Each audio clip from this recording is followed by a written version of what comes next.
स्वागत है आप सभी का आपके अपने YouTube चैनल मेरा घर मेरा स्कूल में। और आज हम देखेंगे क्लास 12 बायोलॉजी चैप्टर 11 जो कि ये बायोटेक्नोलॉजी प्रिंसिपल्स एंड प्रोसेसेस। तो जैव प्रौद्योगिकी सिद्धांत और प्रक्रम ये इसका फर्स्ट पार्ट है। और यहाँ पर न्यू क्वेश्चन बैंक जो आपकी कक्षा 12th के लिए बोर्ड द्वारा उपलब्ध करवाए गए हैं वही क्वेश्चन, इसमें 2 अंक वाले लघुत्तरीय प्रश्न आपको देखने को मिलेंगे। और ये क्वेश्चन बैंक है एमपी विमर्श पोर्टल द्वारा संशोधित जारी प्रश्न बैंक है जो कि आपकी आने वाली बोर्ड एग्जाम के लिए काफी उपयोगी रहेंगे। तो चलिए और स्टार्ट करते हैं और देखते हैं इसके क्वेश्चन को और क्या इनके उत्तर होंगे। जानते हैं सब कुछ इस वीडियो के लास्ट तक। तो आज के इस वीडियो में हम यहाँ पर 2 अंक वाले इन सभी 9 क्वेश्चनों को देखने वाले हैं। तो चलिए स्टार्ट करते हैं और एक एक करके सभी के उत्तर को समझने की कोशिश करते हैं। देखिए फर्स्ट क्वेश्चन है यहाँ पर, लक्ष्य जीन को पृथक करने के लिए कौन से एंजाइम की आवश्यकता होती है। अब ये क्वेश्चन जो है ये कई तरीके से पूछा जाता है, जैसे कि आणविक कैंची किस एंजाइम को कहा जाता है, डीएनए खंड को पृथक करने के लिए कौन सा एंजाइम होता है। कई तरीके से ये प्रश्न पूछा जाता है। तो यहाँ पर सभी तरीके से यदि प्रश्न हमारा पूछा जाए, किसी भी तरीके से पूछा जाए, तो वहां पर हमारा उत्तर होगा रेस्ट्रिक्शन एंडोन्यूक्लियस जो एंजाइम्स होता है, जिसे हम प्रतिबंधन एंडोन्यूक्लियस एंजाइम के नाम से भी जानते हैं।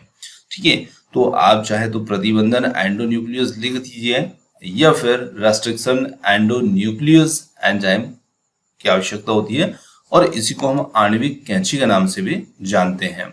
चलिए अगले क्वेश्चन की बात करते हैं। कौन सा डीएनए पॉलीमरेज उच्च ताप पर भी सक्रिय रहता है। तो देखिए डीएनए कौन सा डीएनए, तो डीएनए के भी बहुत सारे प्रकार होते हैं। तो उसी में से एक डीएनए होता है टैग डीएनए, और ये टैग डीएनए जो होता है ये उच्च ताप पर भी सक्रिय रह सकता है। चलिए अगला क्वेश्चन लेते हैं। आनुवांशिक अभियांत्रिकी हम किसे कहते हैं। तो देखिए आनुवांशिक अभियांत्रिकी बहुत सिंपल सा प्रश्न है, जेनेटिक इंजीनियरिंग में से कहा जाता है। और आनुवांशिक मतलब कि जो हमारे जीन्स होते हैं, जो हमारे आनुवांशिक लक्षणों को नियंत्रित करते हैं और उन्हीं की संरचनाओं में हेर फेर करने की जो प्रोसेस होती है उसी को हम कहते हैं आनुवांशिक अभियांत्रिकी। तो परिभाषा के रूप में इस प्रकार से प्रदर्शित कर सकते हैं, डीएनए या फिर आनुवांशिक पदार्थ, है ना। और जीन्स जो होते हैं वो भी आनुवांशिक पदार्थ होते हैं। तो डीएनए या आनुवांशिक पदार्थ की संरचना में आवश्यकता अनुसार, देखिए जैसी हमें आवश्यकता होगी उसके अनुसार हम उसमें हेर फेर करते हैं, तो इसी क्रिया को हम कहते हैं आनुवांशिक अभियांत्रिकी कहते हैं। चलिए अगला क्वेश्चन आता है, बैक्टीरियोफेज क्या है। तो देखिए बैक्टीरियोफेज नाम पर आपको नहीं जाना है। बैक्टीरिया जीवाणु होता है, परंतु बैक्टीरियोफेज जो है एक प्रकार का विषाणु है। देखिए बैक्टीरियोफेज जीवाणु कोशिकाओं में पाए जाने वाला एक प्रकार का परजीवी विषाणु होता है। ठीक है, तो देखिए ये पाया कहाँ जाता है, तो ये जीवाणु कोशिकाओं में पाया जाता है। और ये परजीवी विषाणु होता है जिसका शरीर 2 भाग सिर एवं पूंछ का बना होता है, और इसके सिर में आनुवांशिक पदार्थ के रूप में डीएनए पाया जाता है। और साथ ही साथ आनुवांशिक अभियांत्रिकी में इसका बहुत ही महत्व होता है। चलिए तो ये एक प्रकार का परजीवी विषाणु है जो जीवाणु कोशिकाओं में पाया जाएगा।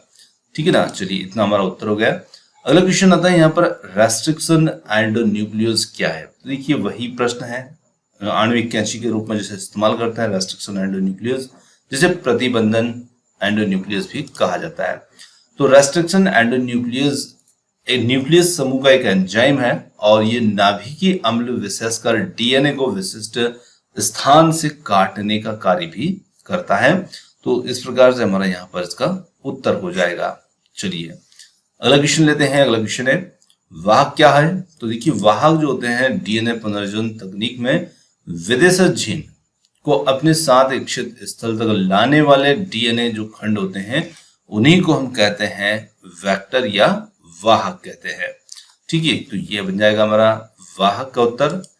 और अगला क्वेश्चन आता है, वाहक के 4 लक्षण लिखिए। तो देखिए वाहक के एक वेक्टर में क्या क्या लक्षण होते हैं।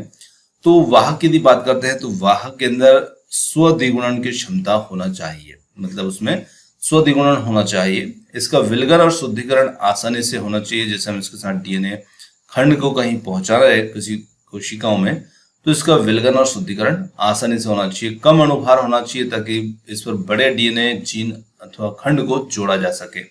इसके साथ पोषक कोशिका के अंदर इसका विनिष्टीकरण नहीं होना चाहिए, नहीं वहां पर ये नष्ट नहीं होना चाहिए।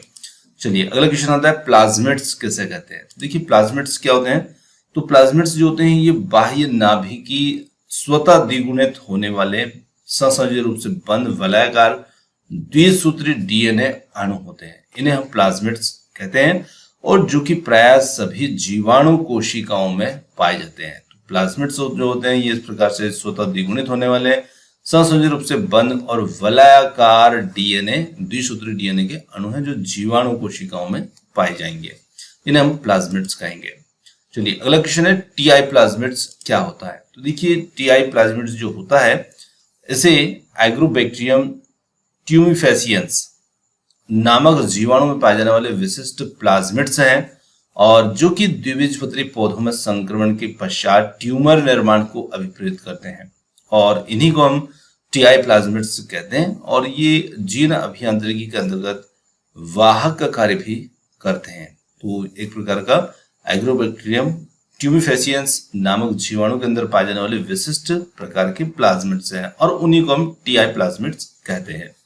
चलिए तो इस प्रकार से हमारे जो क्वेश्चन के आंसर हैं ये यहाँ पर हम कंप्लीट कर लेंगे, और क्वेश्चन हमारे समाप्त होते हैं। क्वेश्चन आपको कैसे लगे कमेंट्स करके जरूर बताइएगा, और वीडियो पसंद आए तो वीडियो को लाइक शेयर चैनल को सब्सक्राइब करना मत भूलिएगा। अपने समय दिया उसके लिए बहुत बहुत धन्यवाद। थैंक्स फॉर वॉचिंग, और मिलते हैं जल्द ही एक और किसी नए अगले वीडियो के साथ। धन्यवाद।